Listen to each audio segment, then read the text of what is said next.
travelers to Midnight Atlas.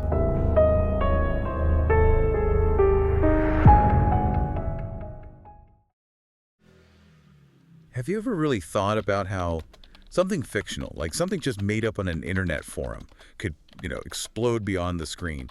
How it could actually impact the real world, sparking amazing art, but also real-life horror. It's a wild thought, isn't it? Yeah. And today, that's exactly what we're diving into, Marble Hornets. It was this web series that totally shook up found footage horror, and it all grew out of the whole Slender Man online myth. Right. Our mission today really is to trace Slender Man's path.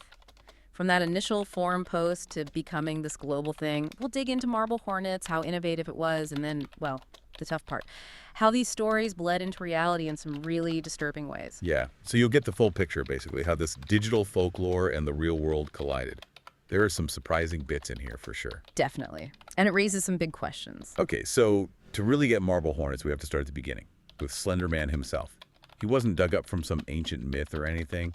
No, not at all. He literally appeared on June 10th, 2009, out of a Photoshop contest on the Something Awful forums, a thread about creating paranormal images. A Photoshop contest? Seriously? Seriously.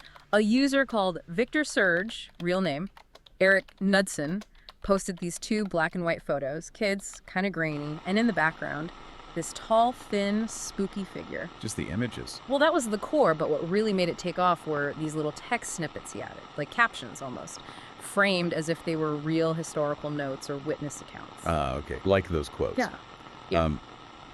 We didn't want to go, we didn't want to kill them, but its persistent silence and outstretched arms horrified and comforted us at the same time. That one's chilling. Exactly. That mix of horror and comfort. It's immediately unsettling, right? Yeah. And the other one, mentioning the Sterling City Library blaze and 14 children vanished the same day the photo was supposedly taken, linked to the Slender Man. It grounds it somehow. It makes it feel almost historical, even though it isn't. Precisely.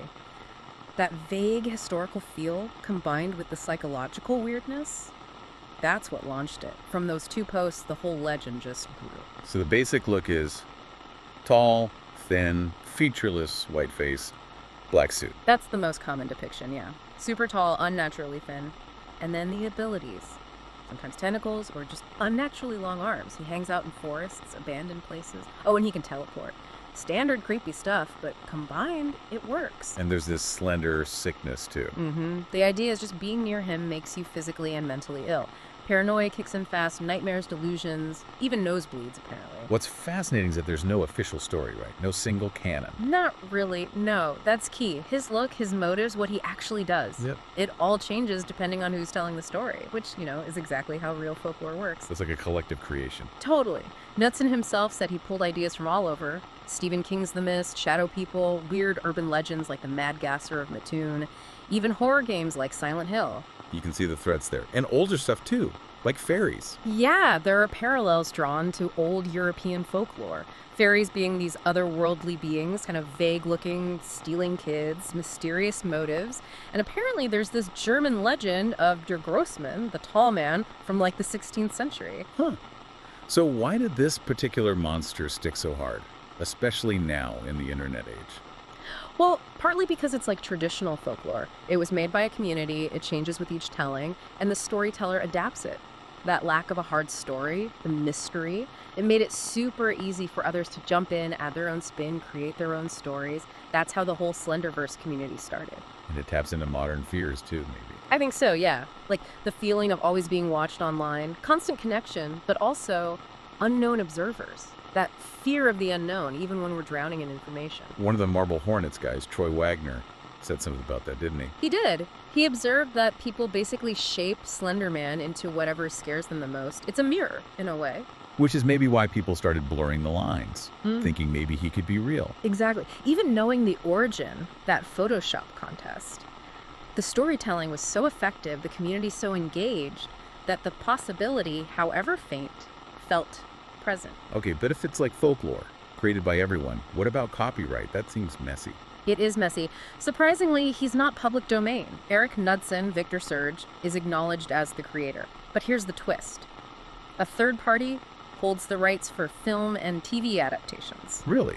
How did that happen? And why does Knudsen care about enforcing it if it grew so organically? It's not just about money for Knudsen, from what he said. It's more about artistic integrity. He apparently wants any adaptations to be good, to be amazing, not just quick cash grabs, which, leads us right into Marble Hornets. Right, the first big adaptation, really.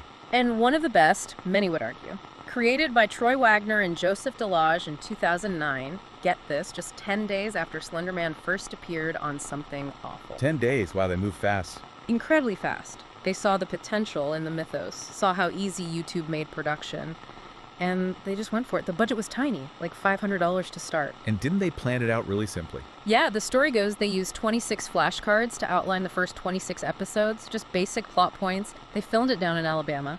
And it really defined the genre, didn't it? Found footage web series. Oh, absolutely. It was the first Slender Man web series, and it blended so many things. ARG elements, psychological horror, found footage, surrealism, mystery. It was groundbreaking for online video. What about the format? The entries into SARC. Right, so the main story unfolds through entries uploaded by the main character, Jay, to the Marble Hornets YouTube channel. But then there was this other channel, Hark, posting these really cryptic, distorted video responses.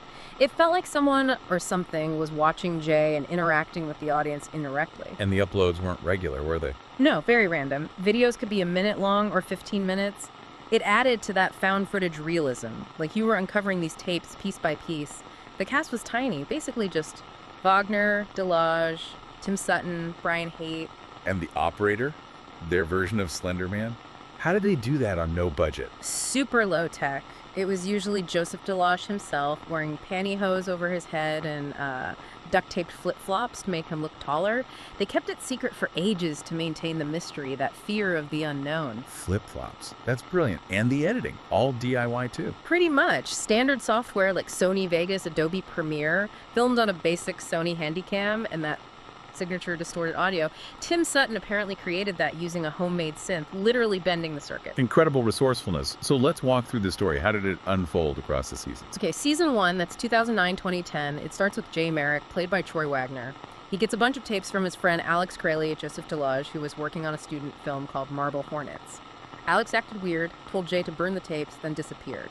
But Jay doesn't burn them. Of course not. He starts watching them, finds footage of this creepy figure, the operator, showing up and messing with things. Then Jay starts realizing he's being stalked now, in the present. So he uploads the tapes online as the entries. Right, and he starts getting those weird to Hark video responses. He meets Tim Wright, played by Tim Sutton, who was an actor in Alex's film, and he runs into this guy in a mask, who turns out later to be Tim. Ah, the masky reveal. That was huge. Huge. Then Jay gets threats, his apartment burns down, it escalates fast.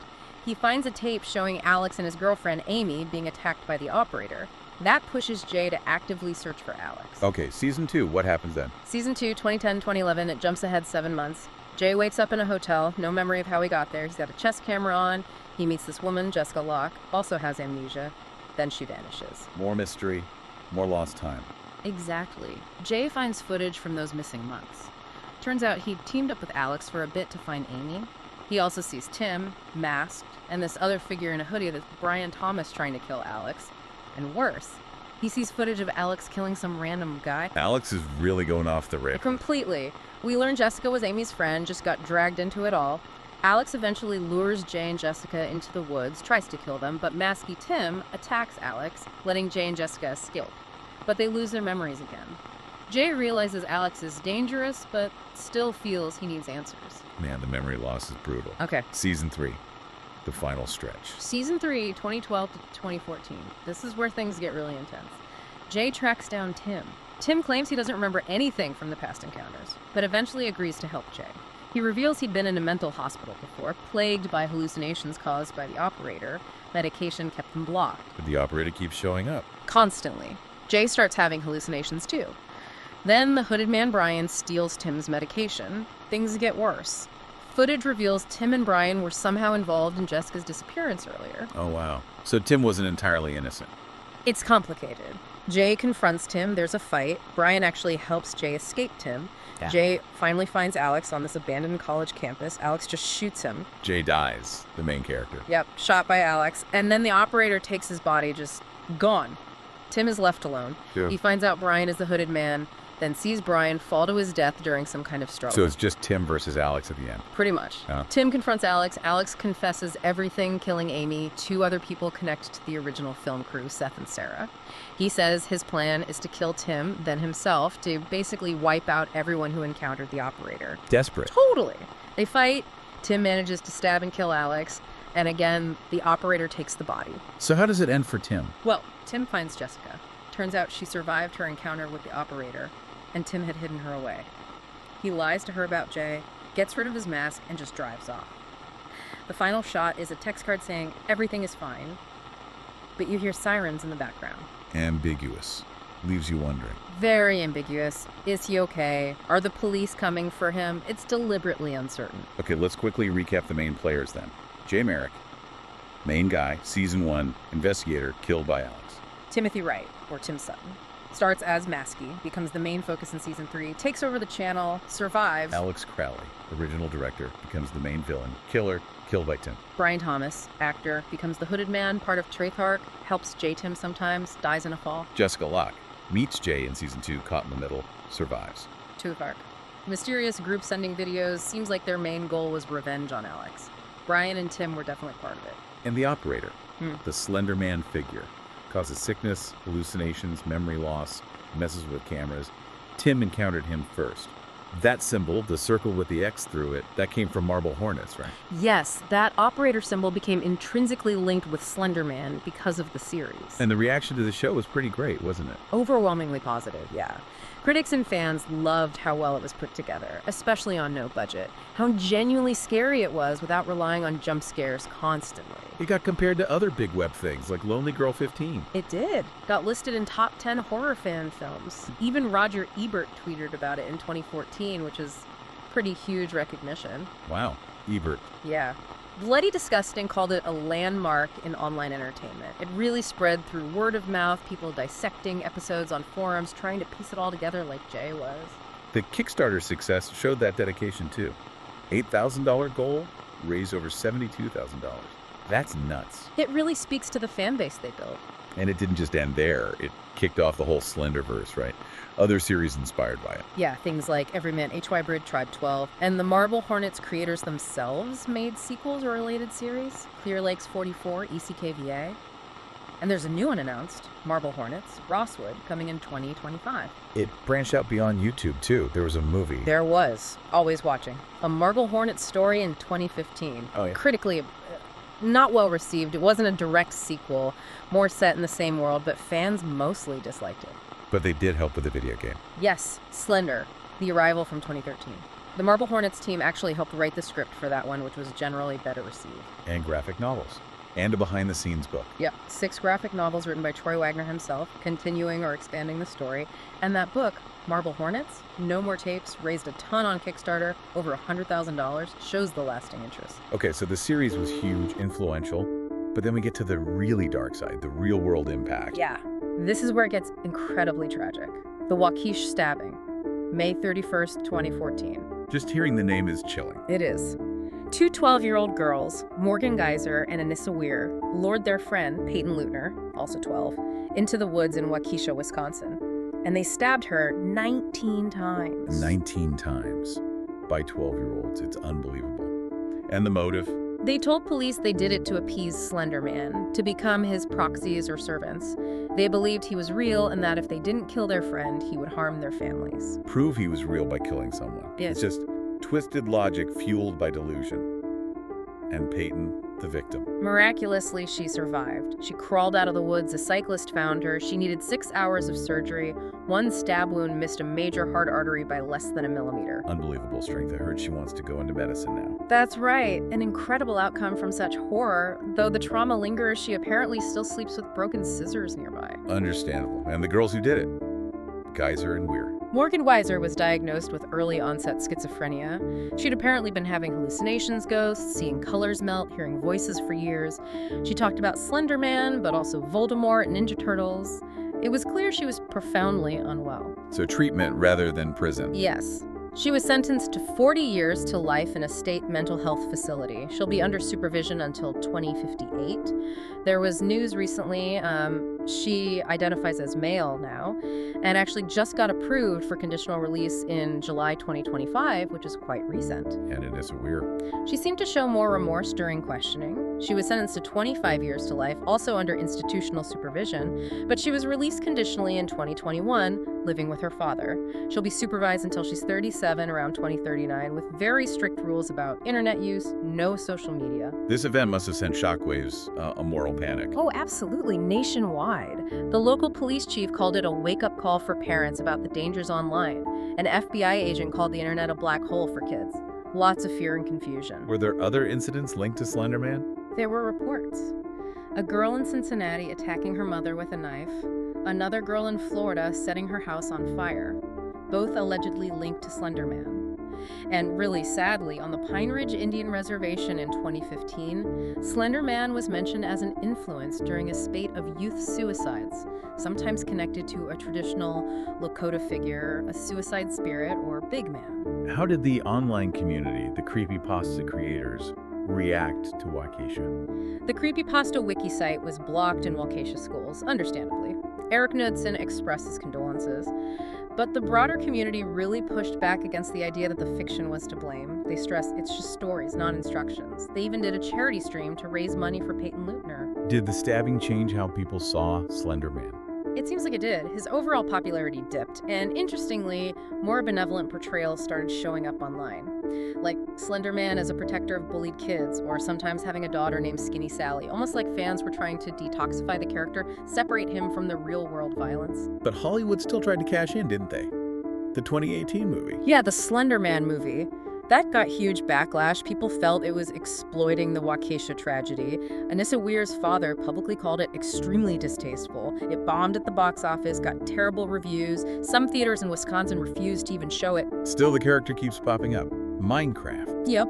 The Enderman in Minecraft is widely seen as inspired by Slender Man, and he's appeared, or versions of him have, in shows like Lost Girl, Supernatural, they called him Thin Man, Law and Order, SVU, Glasgowman, Criminal Minds, The Rookie, even Big Mouth. And the Waukesha case itself became the subject of documentaries and films. Definitely. The HBO documentary Beware the Slender Man is probably the best known, but also fictionalized movies like Mercy Black, Terror in the Woods, and books analyzing the case and the phenomenon. It clearly left a deep mark on culture. So we've traced it all the way from that Photoshop contest through the brilliance of Marble Hornets to this really disturbing intersection with reality, the impact on these young girls. It's a heavy journey. It shows the power of narrative, especially collaborative online narrative, how it can inspire creativity, build communities, but also how it can potentially influence vulnerable minds in devastating ways when the lines blur. Which leaves us with a big question, really, for you listening. How do we handle this? These powerful online stories, this shared digital imagination, how do we make sure, especially for younger people, that the line between fiction, even really compelling fiction, and reality stays clear? What's our responsibility collectively when we create stories, when we share them, when we consume them online? Where does that responsibility lie? Something to think about for sure.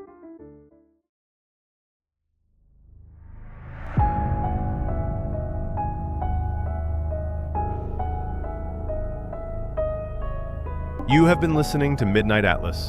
For more journeys into the unknown, be sure to follow or subscribe on Spotify, YouTube, and wherever you get your podcasts. Until our next journey, stay curious. Atlas.